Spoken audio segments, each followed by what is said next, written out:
All right, today what we're going to be doing is we're going to be making some buttons for this fidget spinner. Notice it does not have any buttons right now, but we're going to change that. Still spins pretty good. All right, this is one I made a couple of weeks ago. So what we're going to do is we're going to make it out of this yellow heartwood. It's really pretty wood. See, it's got some real nice depth in here. And we're going to recess some holes in there and put these washers to run against this inner race right there. And the dowel will go in through the center hole and attach to a hole inside of the button. We're going to use 3 different bits for this. We've got our 5/16, a 5/8, which is the outside diameter of this. The 5/16 is the exact size of the dowel and the exact size of the inside of the spinner. And then we're going to cut out the button with a hole saw drill. So that's where we're going to go, and we'll get set up on the drill press first. All right, we've moved over to the drill press, and you can see that I've got a jig here. This is a right angle jig, and this is basically to hold this piece of wood in an exact place so that when we drill, each one of the bits is going to be aligned up with a center hole. So first thing we need to do is make sure that we're not tapping into the side rails here of the jig. So we've done that. I'm going to clamp down the jig to make sure it doesn't go anywhere and to make sure the piece doesn't move. So now we're locked in place. Now we're not actually going to drill with this bit right now. It was just for placement. The first bit we need to do is the 5/16 one, and we're going to do a full hole, not a full bore through hole, not a recess, but we're going to make sure that we're all locked in here. All right, so make sure you're pressing up this piece of wood here against each one of the side rails. Turn on your press and let's drill.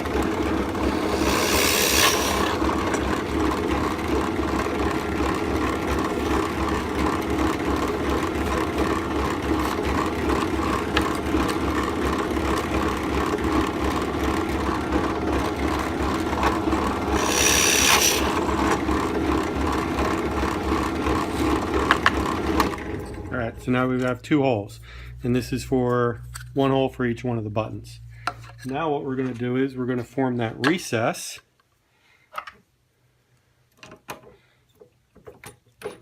Take this bit out.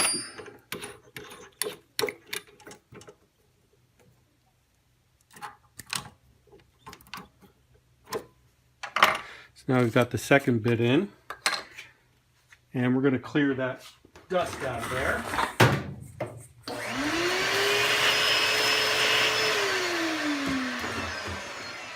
And that's critical, because if you don't do this, then what's going to happen is your center is going to be pushed off a little bit. It'll be hanging off the edge like this, even just a millimeter or two, and your holes will not line up. So now what we're going to do is we're going to go down just a tad. And we don't want to drive all the way through this. This is pretty skinny wood. It's only 1/8 of an inch. We just want to go down enough to make our tiny recess. So that looks about it. And we're going to set our depth gauge to that so we don't bore too deeply. So now the depth gauge is set on the router bit, or on the drill press rather. And this is typically on the handle right here. So I've just locked that into place so we can't go any deeper. So it kind of locks right there. And let's go back here. So now I'm going to move that piece of wood into place. Turn on the drill and let's drill away.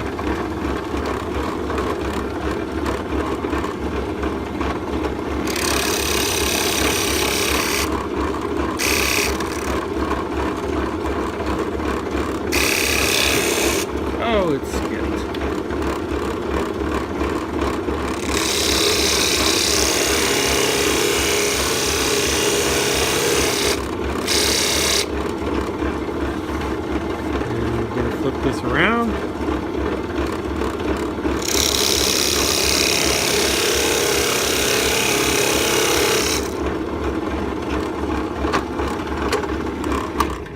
go. So all we wanted to do with this was to create a little bit of a recess.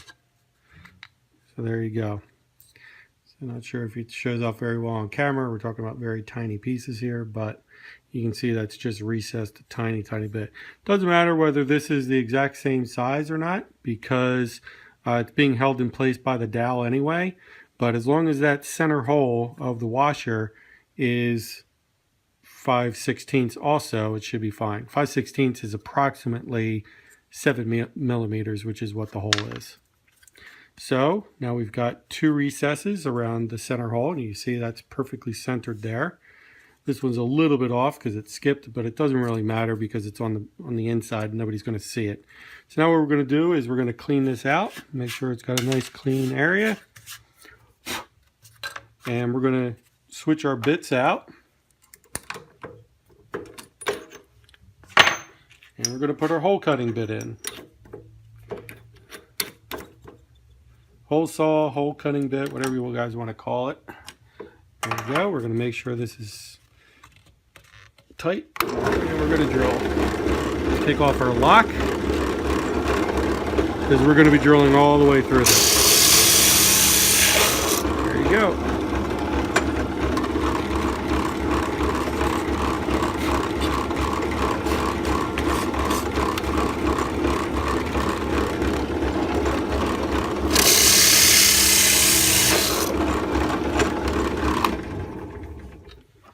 And we just take one of our drill bits, pop one of them out.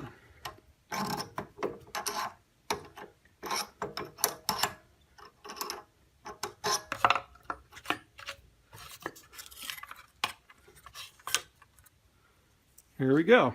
Now we've got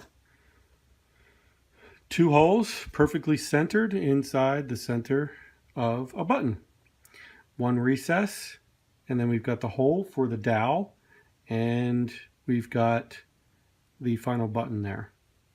So let's go back over to the table and we'll do a little bit of rotary to clean up these edges and stuff. All right, now what we're going to do is we're going to use the rotary tool to clean up these edges here. Don't have to do a lot, just need to clean it up.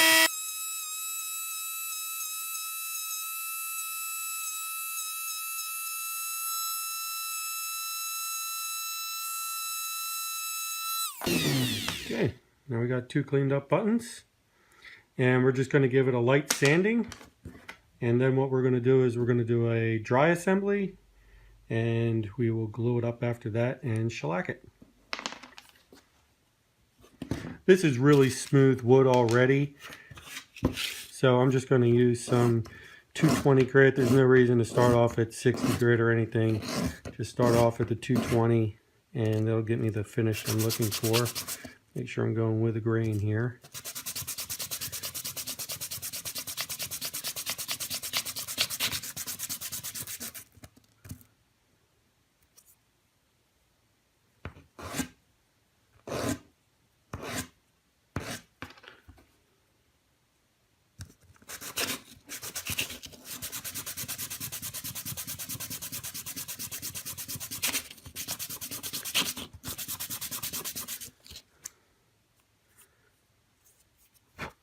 Okay, looking good.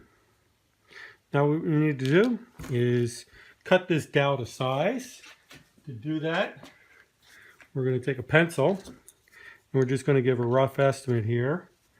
And let's get a different bearing here so we can see this a little bit better. So just pick up any old bearing. I'm going to measure here. I'm going to add a little bit of measurement for each one of the buttons. And remember, this dowel is going all the way through, so that's why we do need to add. If it was recessed, we'd probably cut it off a little bit shorter. So I've added that in there. Might need a little bit of adjustment. So now what I'm going to do is I'm going to bring this over to my jigsaw and we'll get this thing cut off. Now I would typically put this dowel in my dowel cutting jig to make sure that I get a right angle, but with the video equipment and stuff, everything gets in the way. So I'm just going to cut it by hand and be very careful here.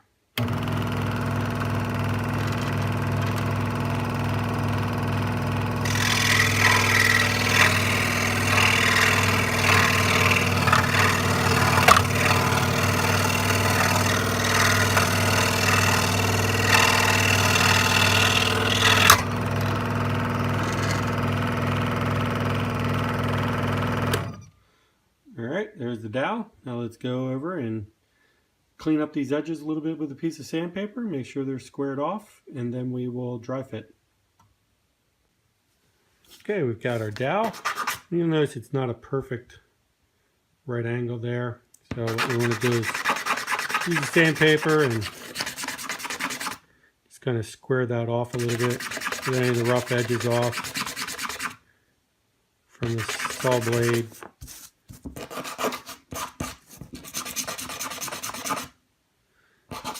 I am rotating this when I'm sanding it. I'm not just leaving it at one angle. And this will make sure that I'm getting a nice squared off edge on there. It will also stop all the splintering that may occur.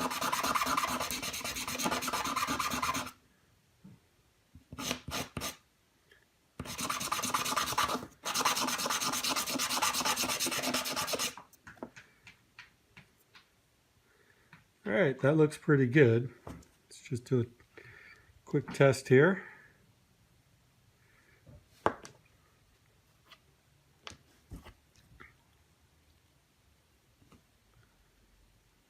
Alright, that looks good. So now we're not done with the dowel. Before we dry fit this, we're actually going to measure, find the center of this dowel, and we're going to cut it in half on the jigsaw. The reason for this is we want these buttons to be removable, and if we cut the dowel in half, it'll only go halfway through the bearing here, and it won't go all the way through. So this way, if we want to, we can take the buttons off. We won't have to worry about gluing the button to the dowel, because the dowel will be cut in the center. We'll be able to take it out of the bearing. So let's go back on the saw and we will cut this dowel in half. All right, so what I've done is I've measured this, and this is approximately 15 millimeters. So, which makes sense because the button on each side and the center of the bearing is 7 millimeters, or 8 millimeters rather. So the width of the bearing is 8, and each one of them, the buttons on each side was about 2, so that's, I think that adds up to 15 or so, 3, something like that. So we're pretty close to that. So we're going to cut this in half. Now again, I would typically use my jig for this, but because of the camera equipment and stuff, I'm just going to have to be very careful and not slice my finger. So don't do this at home, kids.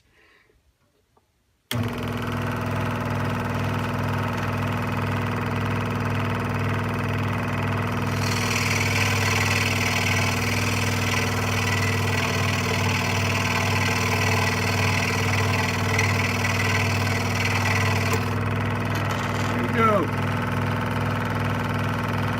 Still have all my fingers, yay! So there we go, we've got the dowel cut in half now, and we're going to dry assemble.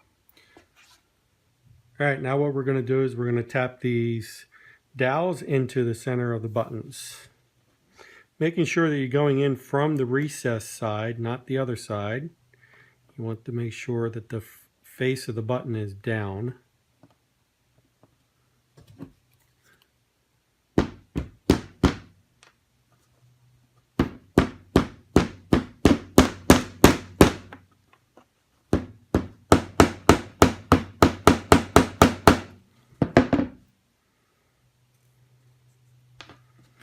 There's one.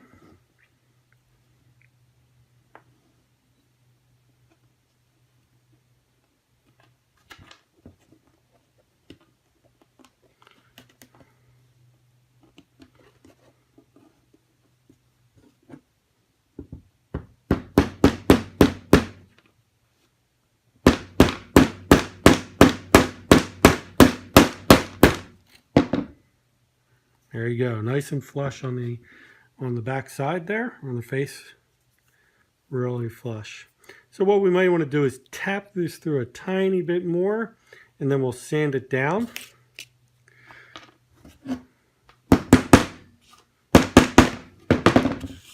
Follow the grain of the button.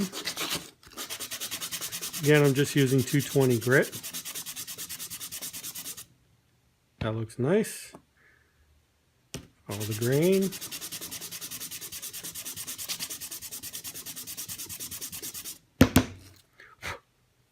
Oh, that's very, you can't even feel that button. It's so smooth on there. Same thing with that. Get off some of that dust. Looks nice. Then what we can do is put the washer on there. Again, this is just dry fit. We're still going to glue all this stuff together, but I want to show you that I always dry fit first. Snap that button on there.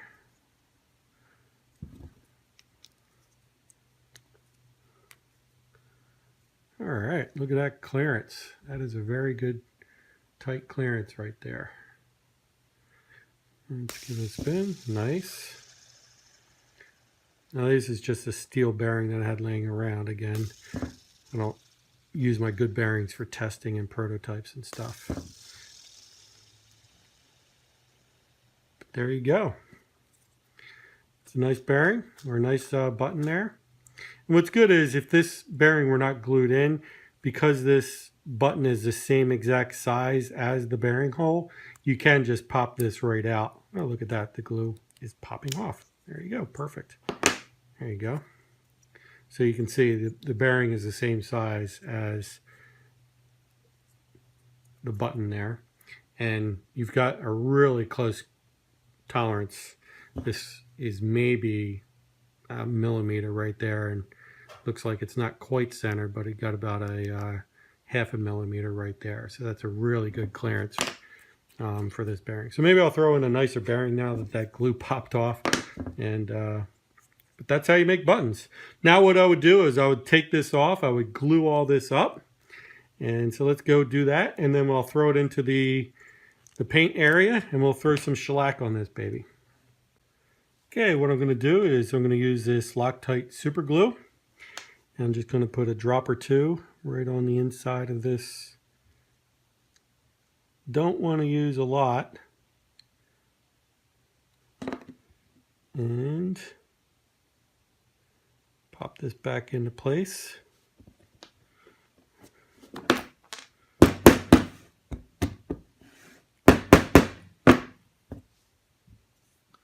Doesn't matter whether it gets on the outside or not. And we'll just sand that down real quick. That looks good. And nice and smooth.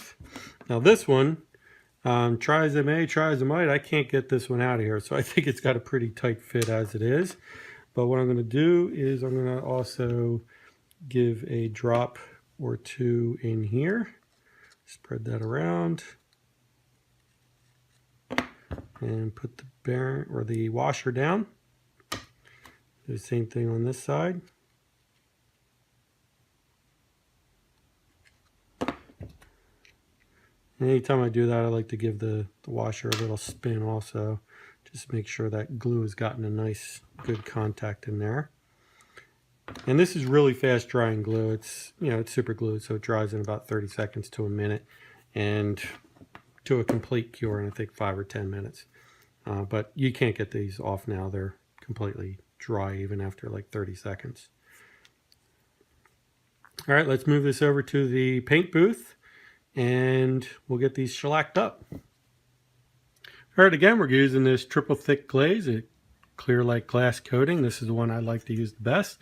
Let's give this a quick spray here. And you want to make sure you get all the edges as well also. And I'm just using a piece of pallet wood to support these things. For this stuff, you want to put it on a little bit thick, but not too thick. You'll see once it starts to turn a little bit white on top, it's got a nice coating and it'll dry like glass. But I did get all the way around the edges on each side I think I missed this side a little bit. There you go. There you go. So, and then I always do it either on a piece of plastic or a piece of wood. And this way I get a nice release. If you were to do it on a piece of cardboard, this is a spray box right here. It's a piece of cardboard. Just cardboard box to contain some of the spray here. But I make sure that when I'm ever spraying this, it stays in the box and I'm on a piece of wood, not on a piece of cardboard. All right, now our shellac is all dry. Also put a nice little coat on this one, even though it's a prototype. I thought it would look nice with the glossy. So we're gonna just pop these buttons on here. There we go. Nice tight fit. Pop the,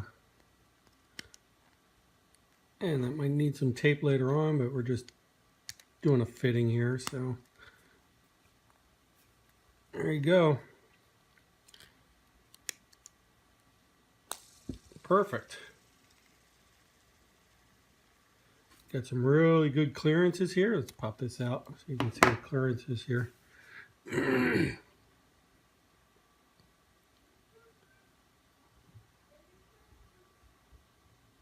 Not in focus, but you can see it's a really tight clearance between these bearings, and that's because we recessed the washer there inside of that button.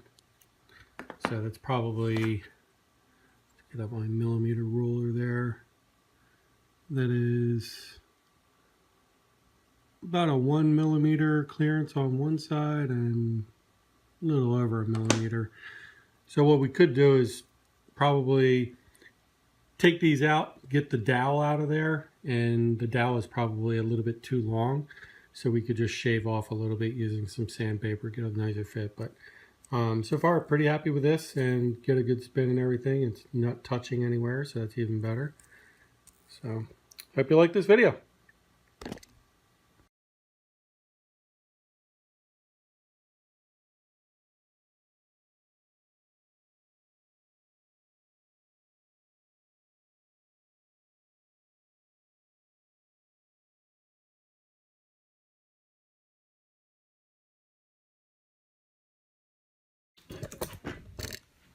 So, Not much.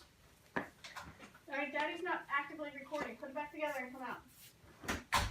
It looks nice. here, her house. What looks nice? Flowers. Oh, good. We've got 3 lilies, 2 white, 1 pink, and 3 lemon yellow daylilies. Cool. And 1 speckled calla lily leaf kind of backdropping it. Nice. Oh, it's beautiful. Cool. And we took it next door and showed Libby. Okay, I'm recording, so if you need to go, go ahead.